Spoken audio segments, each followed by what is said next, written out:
but I don't go doing all the ISO or the setting up white balancing. I don't do all that. But I can press the record button. Yeah, I can do makeup. I can do costuming. I can do the breakdowns. I can do PM. I've done all that. So you are all-round complete filmmaker. Interesting. That's why a lot of people call me Chuks Chyke, the filmmaker. Yeah, right. Maybe we are going to write a book on that. Yeah, right. So that's why if you ask me the question, what are the things I think I told around it, what would I have done better? Nothing. Maybe social media maybe learn to set white balance. Yeah, maybe I would have quickly learned camera work. By now, maybe I'll be like this guy behind this red camera recording us. Right. All right. Yeah. Okay, Monica, you better say something. Okay, so you mentioned that you have been in the industry for 26 years. Yes, of That's course. an amazing long time. It is. I don't like to say it because people like it. That's kind of like my entire life. So, at what point in your career that you never expected, but then you just changed everything? Like, at what point did everything change? Like, at what point something happened? What was that like? What point was it that something changed in you that you just knew that this was it? There is something a lot of people don't know. At some point in my career, I decided to quit. I made up my mind I was going to quit.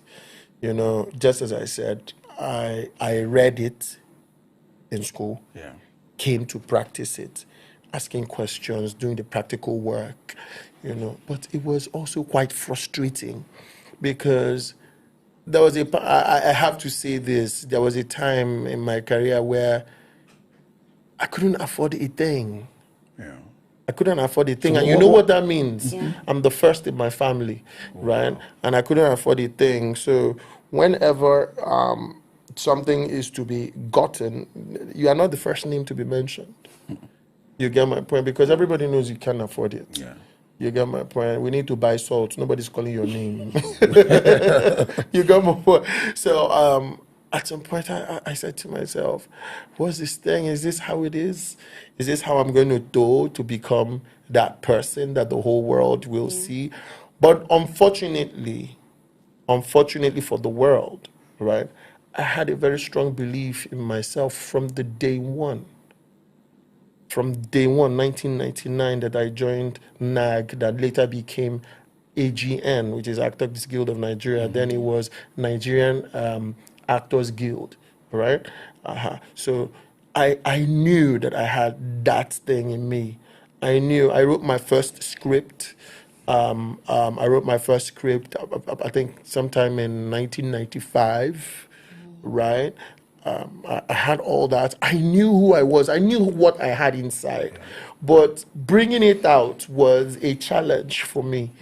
So I struggled all the way till the point I said to myself, I'm not doing this thing anymore. But that's what I said to myself. I wasn't doing this thing anymore. But I needed to speak to people to encourage me as well. So I started meeting a lot of my friends that are in the industry as well, saying to them, well, this thing is, man, I don't think I want to continue. But the funny thing is, I say to every one of them, I don't think I want to continue. They say, are you serious? Wow, you want to quit? If you've made up your mind, no problem. So they were encouraging me to quit, right? Yeah. Yes, they were encouraging me. So you want to lose hope? Okay. Yeah. You have tried. Yes, you've tried. You've come a long way. If it's not working, let's try something else now. You know. So, but I wasn't convinced enough because I knew there was something inside of me burning. All right. But I needed people to encourage me to say stay. Yeah. Not even one person at that time could tell me to stay. Until I met this lady called Linda Clem. She's now in the States, right? And I said to her, Linda, in Lagos, I said to her, Linda, and this thing I'm telling you is, after about 12 years of practicing, you know, or more. You tried. Yeah, I did actually. I did. Thank God you didn't meet me. Trust me. The maybe I would have joined those people. I would say, Yusuf, don't try. Beating me. You know. But these are the things that molded me to who I am today. Certainly. And I met Linda Clem, and I settled in the clam in her house in Lagos Island. And I said, I want to quit. She said to me, really, you want to quit? I said, yeah. She said, yeah, it's okay if you want to quit. But she added a but to it that no other person added to me.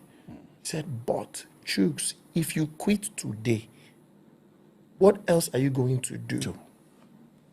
She didn't say that because I'm not a graduate or I'm not smart, or if I quit, I don't have another job to go do, you know. But she said that to me, if you quit, considering how far you've come, you want to start again? Do you know who you are? Don't you think there's something inside of you that if you quit today, you have to go and start again somewhere that you're not even sure? One.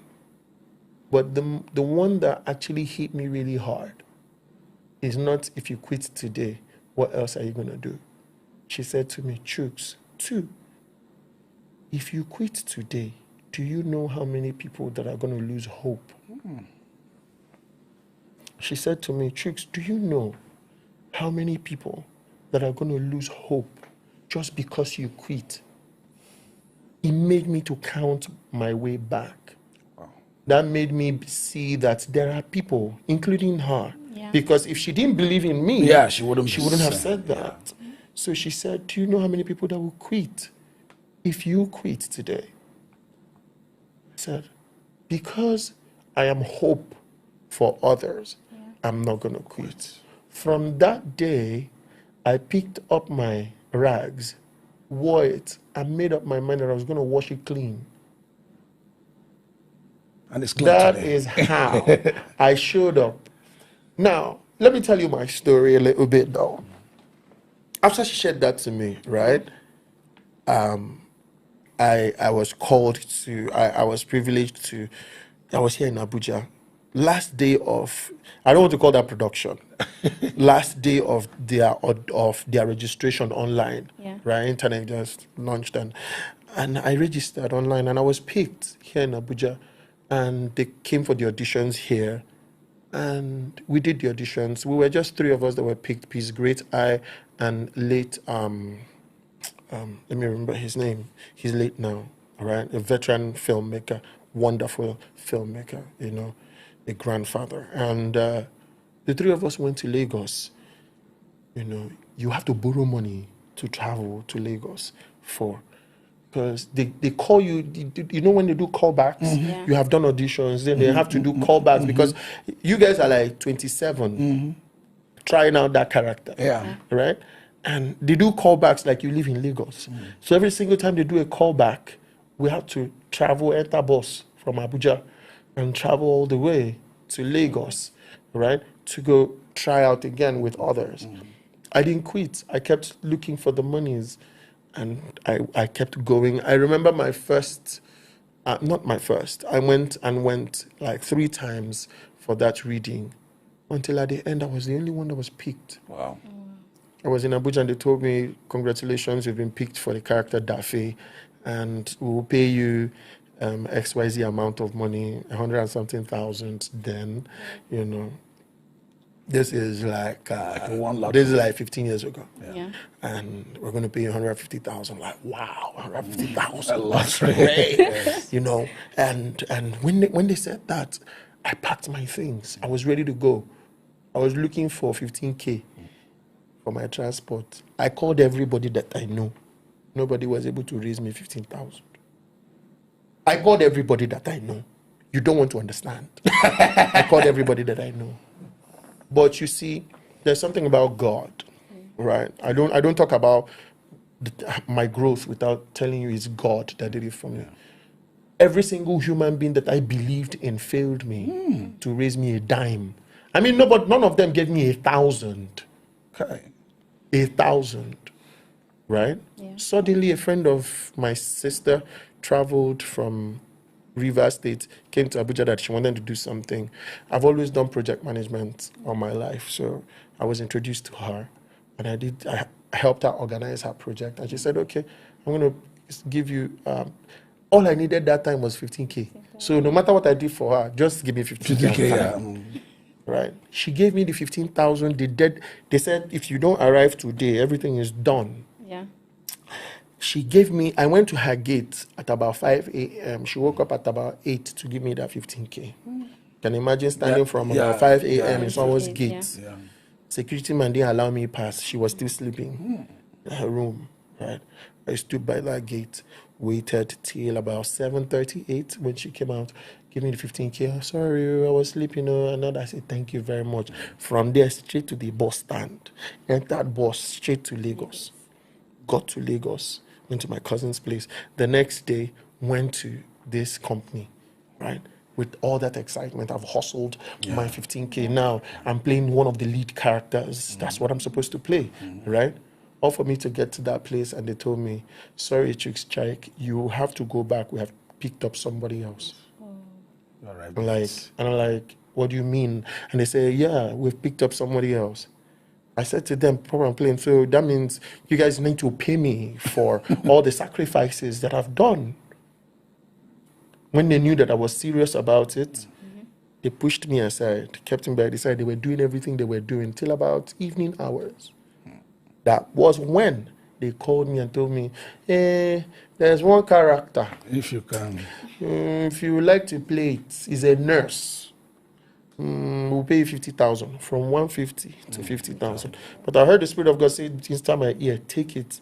When I said to the woman I would take it, she was shocked because the plan was to tell me that. So that you will now down. Yeah. And I said, yeah, I'll take it. And she was shocked. That was how. On that set, I slept on the floor for months. For months. You know how parlor is. There was a living room. They gave me this flat 6x6 bed.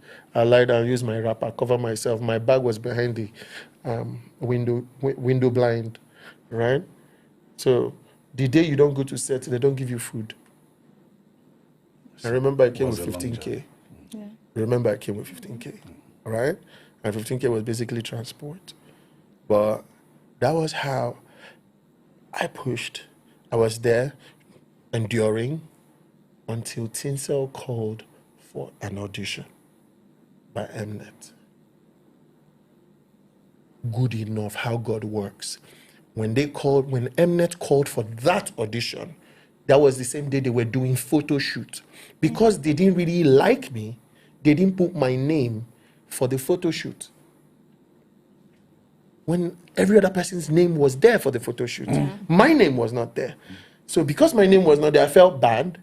So I used the opportunity to go for the audition of Mnet.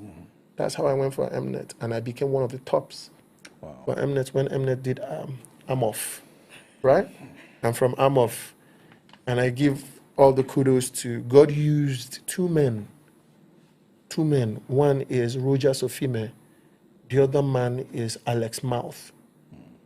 And today, when I came on set and I filmed my first film on Mnet's project, everybody asked the question, who is that? They didn't know that they turned on a gas and brought a small lighter and lit it, and boom. You know, I tell people, I have my theories, personal theories in filmmaking. If I sit here and tell you guys about me and filmmaking, but the remarkable thing is that all the things you went through, you know, these days it appears ladies. No, I haven't found any lady. A lot of them have issues of, I tried to produce, nobody to support me, blah blah blah. I haven't seen any lady that actually went through this kind of night bus and all that. Maybe we don't have much of that stories these days. Is it? Let me put it more straight. Does it mean ladies succeed quicker in Nollywood industry than men? Not really, but yes. Not really, but yes. Why? Why would I say not really, but yes? You see, the female gender is a female gender. See, let's give it to them. Whenever people say things like this, I say, if your mom and your dad are coming back from the market and your mom is carrying load and your dad is carrying load, who do you run to first? You run to your mother. Your mom. we just have this sentimental attachment with women. Emotionally, they made us believe that the weaker vessel, the smart ladies know how to use the theory of the weaker vessel to make money. Are you getting my point? Yeah. If female filmmakers and male filmmakers walk into this room, right? Who did they look at? Did they look at the guys? First of all, who is calling them to come? The men are calling them to come. So a man is not going to look at a man. A man is looking at the woman. And if the woman is smart enough, you hit your jackpot. Do you understand me, right? I don't want to say any other thing, but you know exactly what I'm trying to say. So if you know your game, if you know how to play it, you hit your jackpot, whether the person is a politician or is a business person or in the industry. So we can conveniently accept this theory that is being flown everywhere. I don't know how they say it. Okay, I won't use the word relationship. Let's be there. Sex for all. Things like that. I wouldn't say sex for all. I don't really agree to sex for all, because the truth is, we will be cheating the females by saying that the men don't do sex for alls. Have you ever done it? No, I don't. I never did. No, I didn't do sex for all. Okay. You understand? This is being sincere. Yeah. It's uncensored, so I can say anything. I can say you're free to say anything. Yeah. But I didn't do sex for all. Okay. I didn't do sex for all. Anybody that said I did sex for all. But did the opportunity ever came up? You're a handsome man and you turn it down? You can't remember? If anybody showed me, the thing about me is I believed so much in knowing your job. Yeah. Do you understand? I think that was my major challenge. My little challenge is... But did you ever get the offer or, handsome guy, come and sleep with me? Imagine how fine you are even at this age, let alone. Yeah, come and sleep with me, I'll give you a role. Yes. Nobody ever said that to me. Oh, okay. Nobody ever said that to me. But I won't deny the fact that nobody, in my place they say they cut a sign. Somebody can give you a signal. Yeah. It's up to you to interpret the signal the way you like. But I have always been that person that believe that your craft can make your way. Okay. My friend back growing up said the straight roads are usually the shorter routes, but a lot of straight roads are longer. Do you understand? Yeah. They say, follow this koro. When you remember growing up, they say, if you follow this Appian way, or if you follow this koro, right, it will be shorter. Yes, if you follow the koro, it will be shorter. But remember, that shorterness, right, also has limits. Because the person that is walking the long is also experiencing endurance. Patience. Training along the line. Going on that long route, right? When you follow the koro, you just come out and everything. So like somebody that became DG of custom between 10, 11 years of service. Nigeria in this country.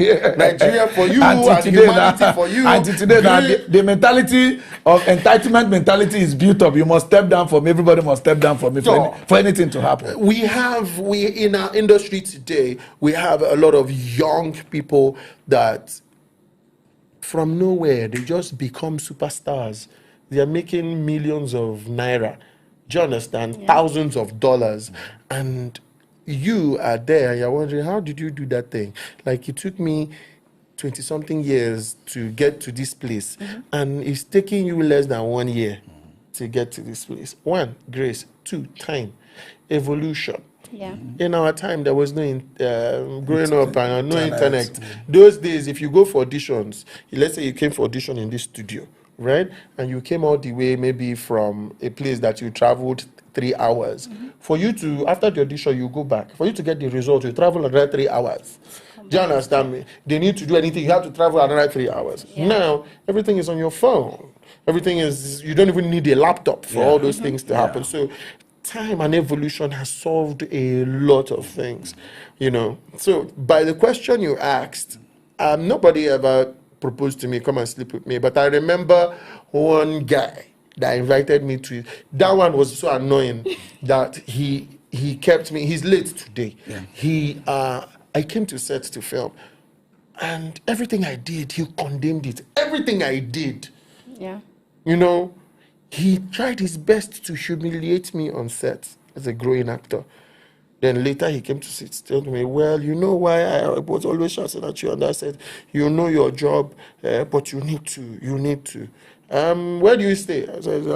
He said, okay, that's not too far from my hotel. Come to my hotel. And I came to his hotel, and he was sitting there, I was sitting here. So he would talk. I'm sitting here. He would talk. At some point, he said, oh, why are you sitting far from me? Come and sit close. And I sat close. Then at some point, things wanted to cross boundaries. And that was when I saw that signal. Yeah. That's when I stood up and I said, sir, I think I need to start going. It's getting late. Because one of the things he was trying to do was to keep me till past 12. Yeah. So that I can no So longer that you get can no longer a bike. leave. Yeah. Then to go home, And I'm like, sir, I have to go. Yes. And he kept convincing me, to stay now. Yeah. Stay now. My body did, Lord. Then I succeeded in leaving. So that's the only thing. closest- That's the closest. Uncertain moment you had. Yes. Uncensored certain moment. Unscripted. Yes.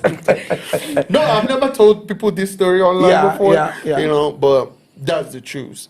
So why I gave this instance is it happens more with the ladies, but it also happens with the guys. No, this is truthful because But even since the if ladies- I ask you a question, why talking, you'll be looking at Monica. Oh. If Monica ask you a question, why talking, you'll be looking at Look Monica. at how beautiful Certainly, she it is. happens more with the ladies. Look at how beautiful she is. Can you see her lips? Oh God, white teeth. White teeth. Certainly, it happens more with the You're ladies. very lucky. But let me pretend I'm facing.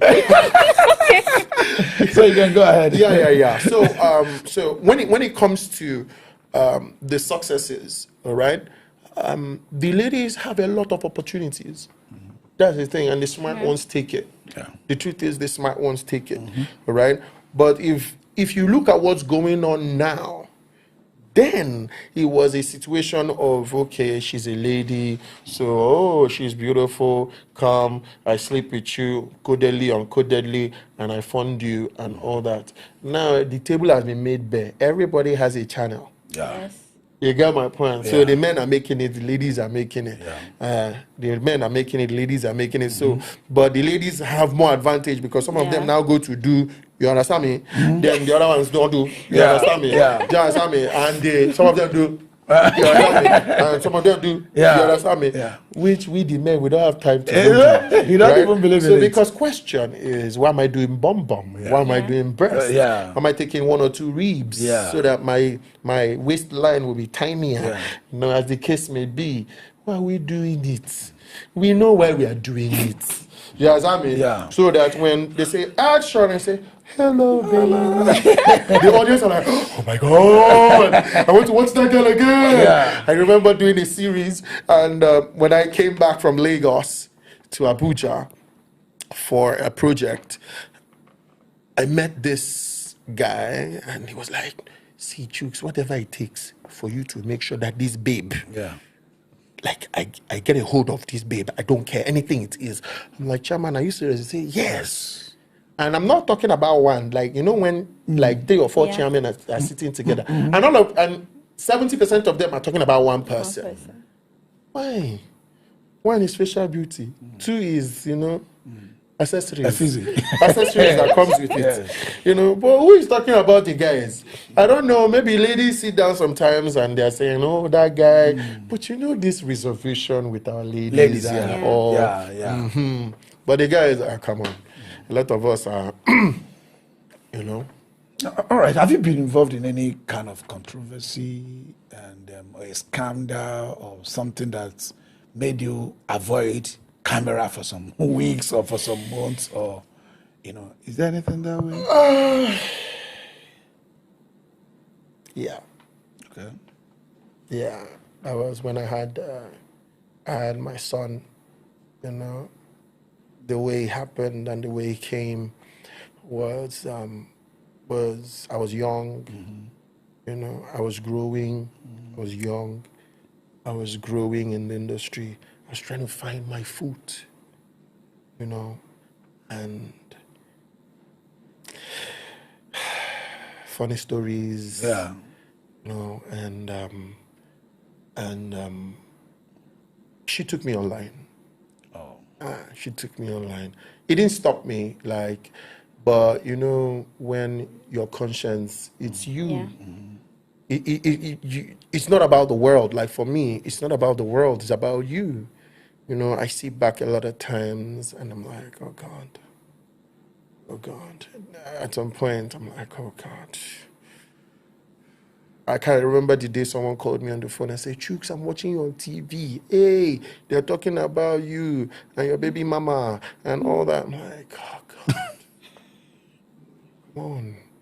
But you see, life is full of challenges. You know, someone once told me growing up that if you ever find yourself in a comfort zone, run away from there. Yeah.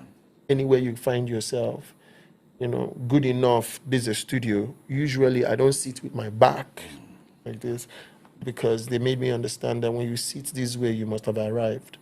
And show me that man that has arrived, because the minute you arrive, you start falling. Immediately. Yeah. So we are taught to sit at the edge of our chairs, meaning that you are still ready to move, you're still ready to work. So that's the thing that really tried to break me. He broke me, actually. It's not that he tried to break me.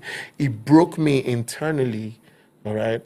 But I've also always said to myself that if you ever have to fall in life, fall on your back and face up to the sky.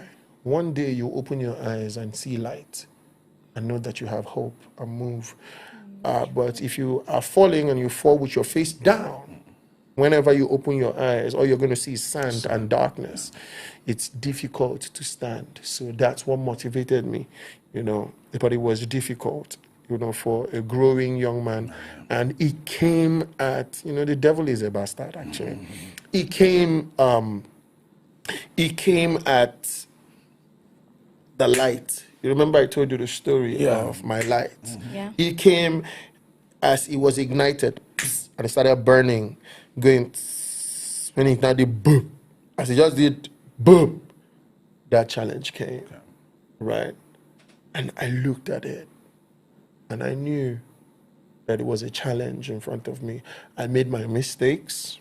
I messed up a couple of times, but I didn't let my challenges, I didn't let my mistakes pull me down, right? I took it and said to myself, you're human. You've made a mistake. You need to move, right? Yeah. And tomorrow you can tell your story so that other people will not make same mistake. That's it for me. All right. Okay. It's a very powerful thing to be able to pull yourself out from something like that, to look towards the light, and you just want to keep trying and going towards the light. And let me interrupt you a little bit. I would say that's why in life, right? Yeah. Keep your hands up. You know when you say surrender, you know when they point something and say surrender, learn to keep your hand up.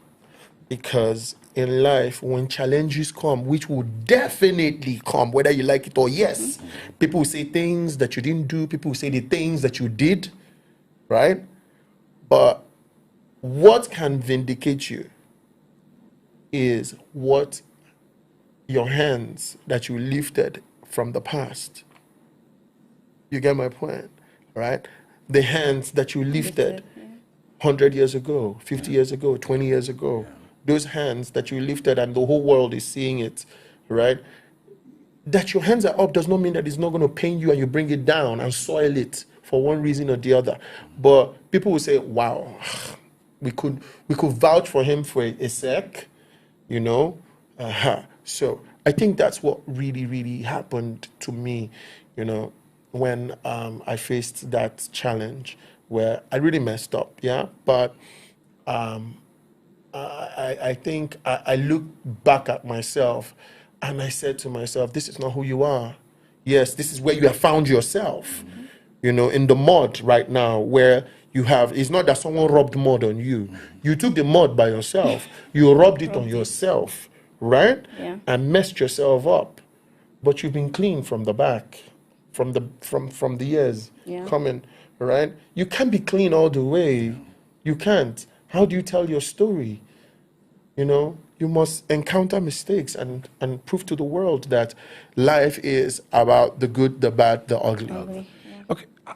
Among the films you've featured in, do you have a favorite?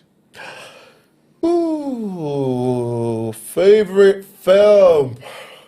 Okay, I'm going to shock you. Yeah, I have a favorite film, but it being my favorite film was based on my challenges. Remember, I am built by challenge. Yeah. I'm built. I'm just that guy that I'm built by challenges. Remember, I told you comfort zones are not my thing. You know, I'm built by challenges. I got to a set, and I gave God the glory, and I gave a heavy thank you to Moyiwa Aluko. He's a director, producer, and editor. It was his film. Do you know what is actor's block? Yeah. Creative block? I was recommended on high grounds.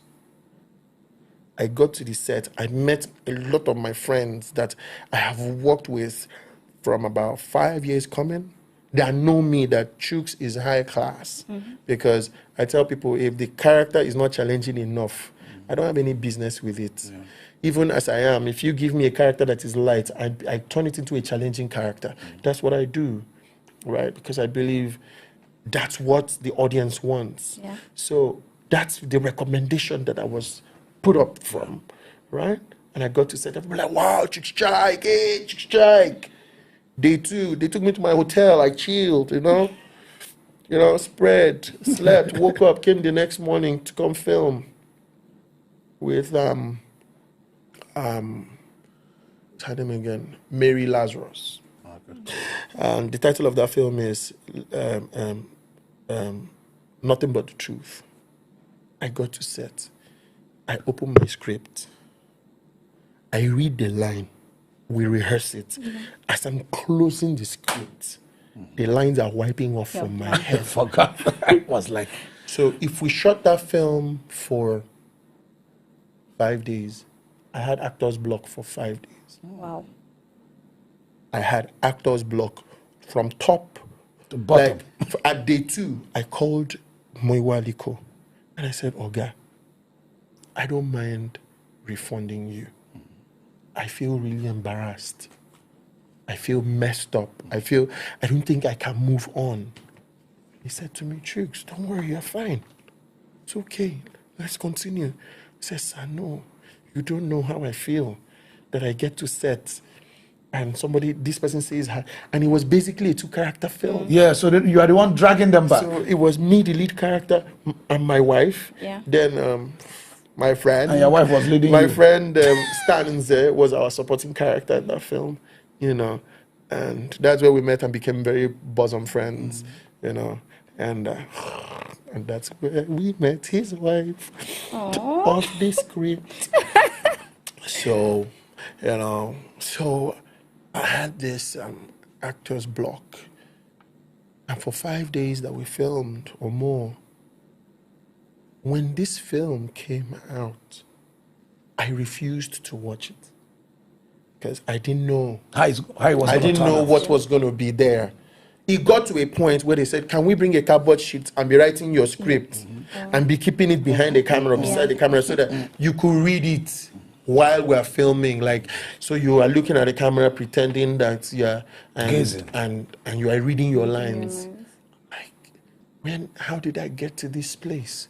I'm one of those guys that you give me a full page, 2 pages, and I take the lines and I tell you action. Everybody that knows me know that if you wake me up and say action, I deliver.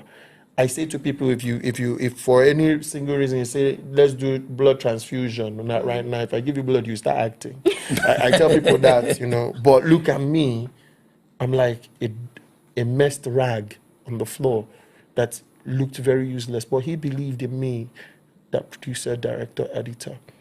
I said to me, Chuks, we'll finish this job.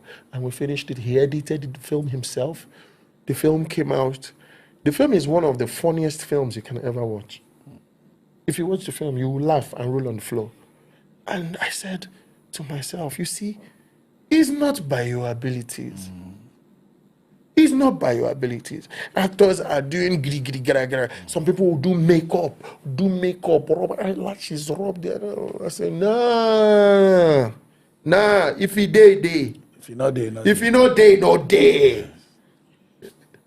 You know. So I will tell you that was that situation stimulated by anything happening in your life at that time?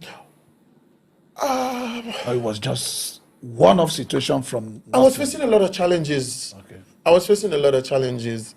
That period was still one of the things that was happening to me was the baby mama thing. Oh, okay. You know, one of the things that was happening to me that time was my baby mama thing.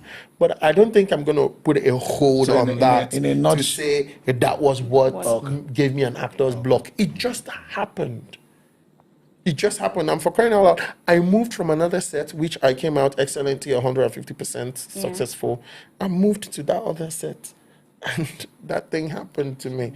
You know, then Oloibiri, then Tinsel, where I played Caesar.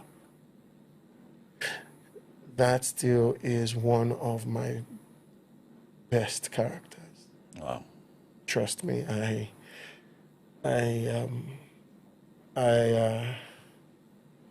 it was a character that I would want to play again. Do you know that till tomorrow I still wake up in the morning expecting a phone call from Mnet, Tinsel, so that I can come play Caesar again. Yeah. It's a character. So if you see film or production, I would say lessons in love and death. You know, a lot of them. I tell people in my entire career for 26 years, I don't have a bad film. I don't have one bad film. Maybe someone needs to pull out one that I need to see. But in my entire career for 26 years, I don't have one bad film, right? But the characters that I've played, that I am. If you call me again and again and again, I want to do something. You see, Caesar and Tinsel, wow. Lessons in Love and Death, wow. And a lot more that I cannot remember. Wow. Wow, you have mentioned like so many movies. Yeah, right, I have. Now I'm so eager to go and start looking for them. Yes, please do. You won't regret it. You're going to like, oh my God, he is so wonderful. I'm tripping. Oh. Okay, so you have told us your backstory for how you got here and all of that. Now we came with the fame. With the fame, the pressures of the fame, like how do you handle it? Do you have like self-care or something that has helped you handle the fame? Maybe the partying, the women, drugs, or I don't know, like all of it. It comes with a lot. The fans also. Yeah, it comes with a lot. I won't lie to you. It comes with a lot. You know, life. You see, what people don't understand is success comes with a lot. You know, whenever people say celebrity, fame, as the case may be, it's just success. It's just success. Who is a celebrity?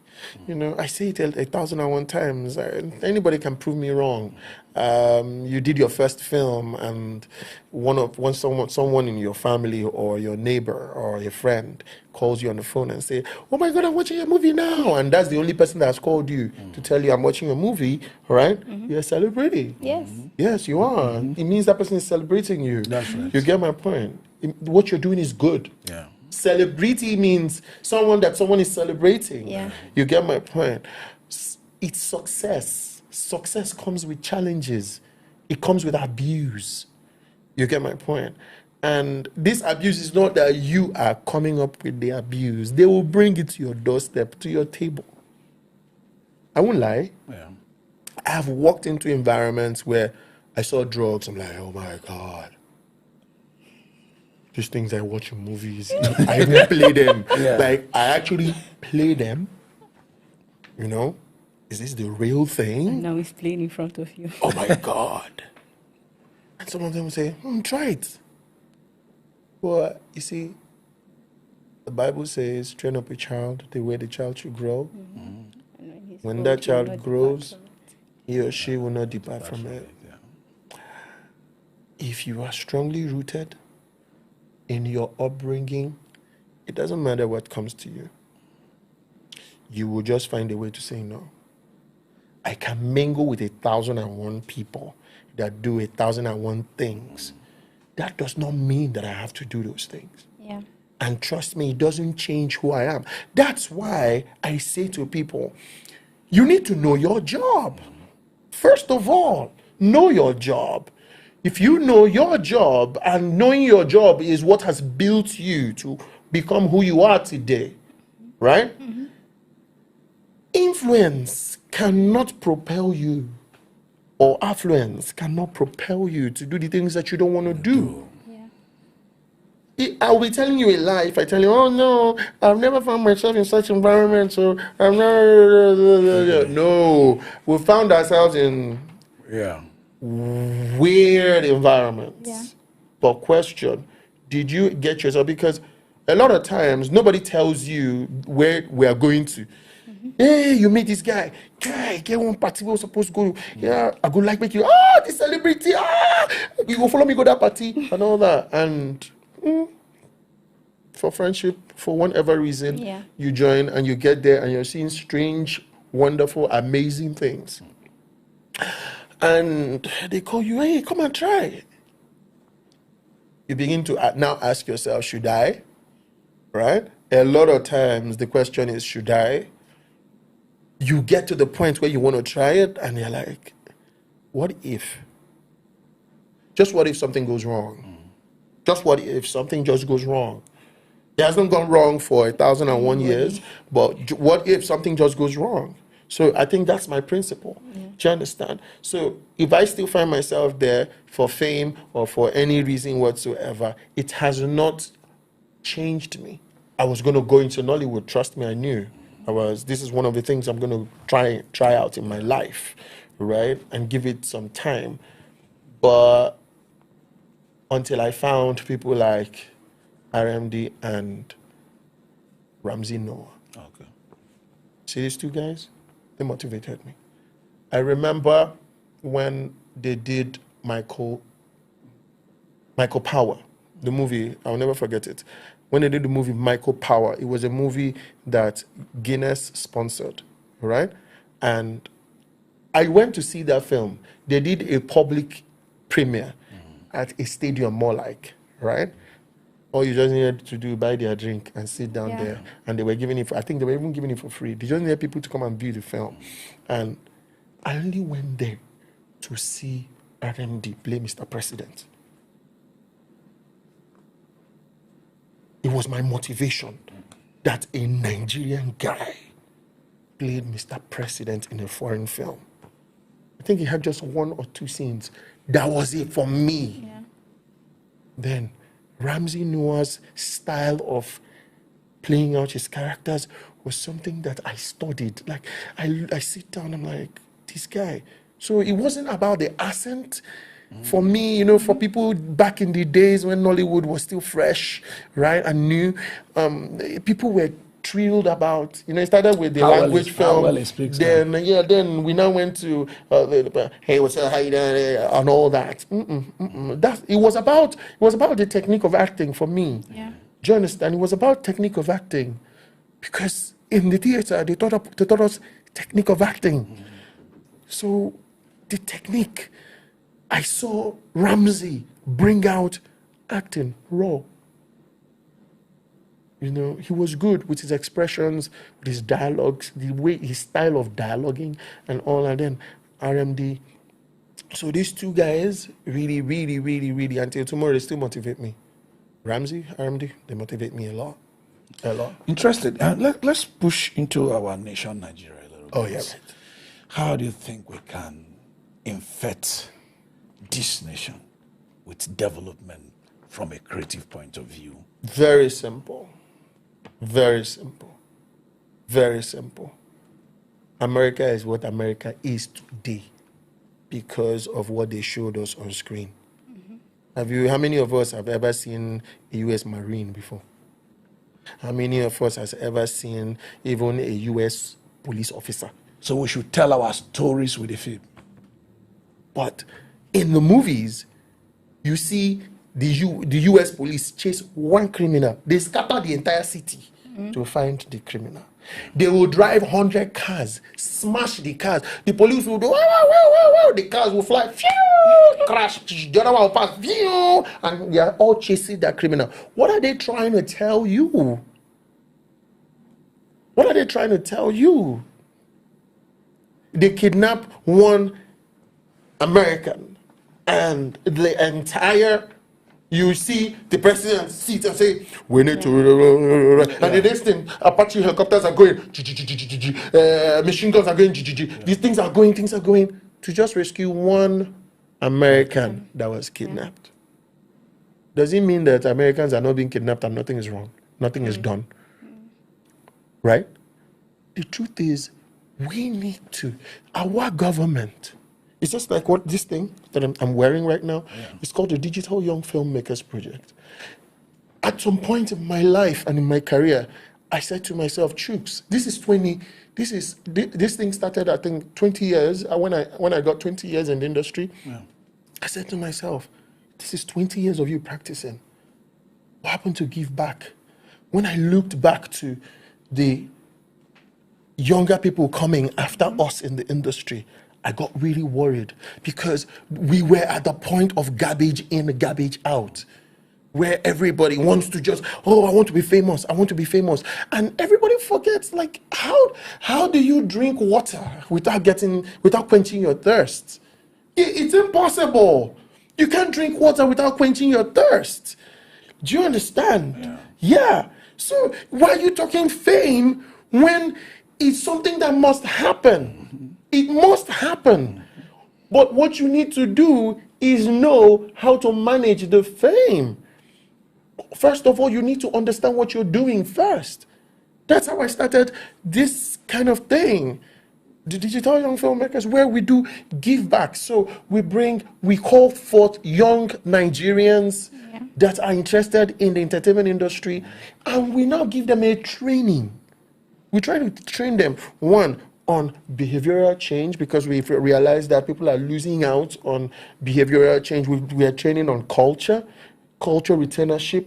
We're training on understanding the craft that you are telling yourself that you want to do. Are you already measuring the impact? I mean, because one thing is to do, one thing is to see that the results are there. Yeah, we are. Because if we train you, you have to chunk out contents. Okay. Right? So now, the question you asked me, so that I don't digress too much though, how do we change our economy? How do we change our country, the perception in our country, right? Crime and all that. One, let us bring in positivity in our contents. You know, you don't make a content now because of Nigerians are going through a lot. You can't do anything that comedy is not involved, right? And it will sell. If you do anything that has to do with comedy, it must sell. Why? Because people are going through a lot. Okay, let me chuck you in there. So, does it mean these kids making, all about comedy, the real cinematography is not involved? You just hold your camera by yourself, or tell your wife to hold the camera, whatever you people do, and whatever, you see 10 million followership. Do you think it's not really going to impact in the overall development of the nation? It is impacting in overall development of the nation, because all those people that are having 10 million followers and 10 million views, if they didn't have it, they possibly would have gone into crime, because they are doing it because they don't have a job. People go to school, like 1 million people go into school. By the time they graduate, less than 100 of them get a job. The remaining are out there. So if they don't get a job, after a couple of time, what do you think they should go into? They'll have to survive too. They do one funny thing or the other. But now, 70% of that population are going into content creation, which is why we are here, right? They're going into content creation. In that content creation, people all over the world are seeing them, right? So it's very, very good. But my point is, we need to find a way to redirect them for positive impact. Positive impact. You know, she's doing content, and now somebody that we used to drink Gary together is now driving a G-Wagon. So me too, I have to come and do content. So anyhow I do it, so that I can drive the G-Wagon, is what is happening to people. But all we just need to let the content creators know is that even in the creation, you need to be positive. You need to understand that you are impacting people. 1 million people are watching you.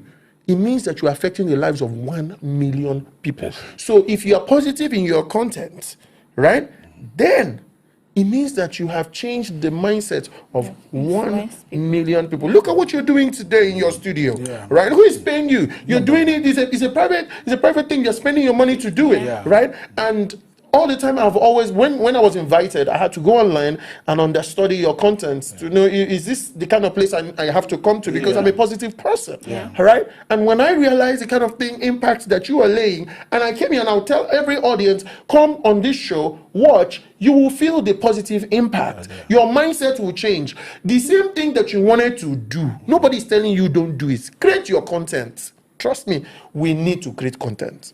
Let's create content. Right? Let us infiltrate the world with our image, but let that image be positive. You see, you go out of this country and you see Nigerians. You mentioned I'm a Nigerian, and people are looking at you like this. It's no longer like that again, right? Yeah. Now, okay, you know, people there's I don't know how to. Let me tell you something. Sorry, sir. Yeah. So I met a government official. That really blew me. That really blew me.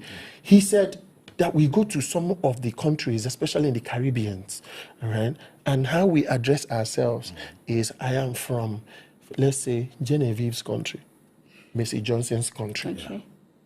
Do you understand? Interesting.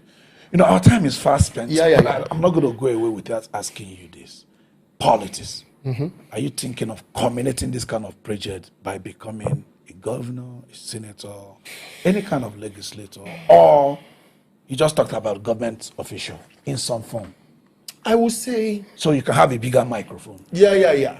I would say, if, by the way, Arnold Schwarzenegger found himself as a filmmaker in politics, that he ended up becoming the governor of California, right? If I am opportuned to find myself in that space tomorrow, all right, I will bring this same change. That's what I will preach. I will preach empowerment to the Nigerians. I will preach not government work. I will preach empowering this regular Nigerian. Okay. Do you understand me? So if you say to me, am I interested in politics? Yes and no. I'm not going to tell you that right now I'm a politician chasing politics. No. But if I am called upon tomorrow by the people or by politicians, right, to say, we have heard your voice, we've seen the impact you have made, please, let's give you a larger mic to bring this impact. Trust me, I'm still going to say yes. And on that platform, trust me, I'm going to preach what I'm still preaching. Empowerment to the young Nigerians and the growing Nigerians, because we need to start from the grassroots. Right? We need to start. Do you know what your children do with your phones right now? They create more things more than you do. Certainly. Very creative. All right, 1 second. Do you have anything more to say before? I'm actually very interested in the grassroots level, because it's us they are talking about. And I'm just going to say, if you had to give one piece of advice to a young person who is just coming up, starting out, what would you say to them? Believe in yourself. Don't let anything, in short, convert your challenges to your advantage, right? Don't let, they sit down and tell you the economy is bad. My people say, Alojo Urundenze. What it simply means is this: when the economy is bad, it's to your advantage, right? Now, they say dollar is rising and the naira is falling. Content creators are making more money. Interesting.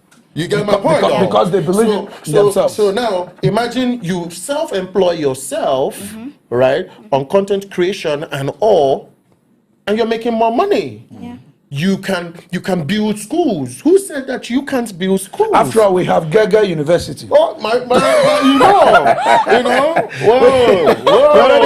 We already have it. Do you understand? So that's my word to every young Nigerian. Yeah. You know, don't tell yourself I'm 12 years old. Don't tell yourself I'm 20 years old or I'm 50 years old. We are all young. Yeah. Do you understand me? We are all young. We are all youth. Even our president is a youth. Yeah, Do you understand me? exactly. So now, if you are a youth, don't wait for anybody. Find a way. Especially Africans are creative people. Very. Africans are creative people. No part of the world is as creative as we are. Yeah. They have more technology than we do, but we have more creativity than they do. And I think they know that. Yeah, so if you think you're a creative person, use the little technology that you can reach and create something for yourself. That's what we preach in this. Interesting. I wish you have more time. It feels like we Bring me should just back to the continue. studio, let's talk more. Yeah, you're gonna come back very soon. Yeah, right. You know, I think I'm gonna take that away. Believe in yourself. Convert your challenges to your advantages. Yeah. And I think it's very, very interesting. Thank you for standing by. I mean, it's been a wonderful moment with Chuks Chyke. Chyke from mom, choose from dad. Dad. Mommy's boy and daddy's boy. Can I- Only you. Can I add something? Yeah, to your show? sure. 1 minute. I want to say something to every Nigerian. You see something, you say something. Yeah. Right? Interesting. You see something, you say something. You see something positive, you say something. You see something negative, you say something. Right? If Nigerians build themselves on the theme, you see something, you say something. It is our slogan on a project that we're working on. You know, I have an NGO that caters for elderly people. Right? Yeah. So yeah, we take care of elderly. I'm aware of that. Yeah. I We can take care of testify. elderly people, right? We try our best to revamp them, encourage them, empower them but we always say to them, you see something, you say something. But it shouldn't end with the elderly. It ends with every Nigerian. You see something positive, say something positive. You see something negative, say something negative. So that we can start tackling it early. And be aware of it. Yeah. Interesting. I think that brings us to the end of today's episode. You see something, you say something. It's a beautiful moment on Unscripted Moment. Until the next time.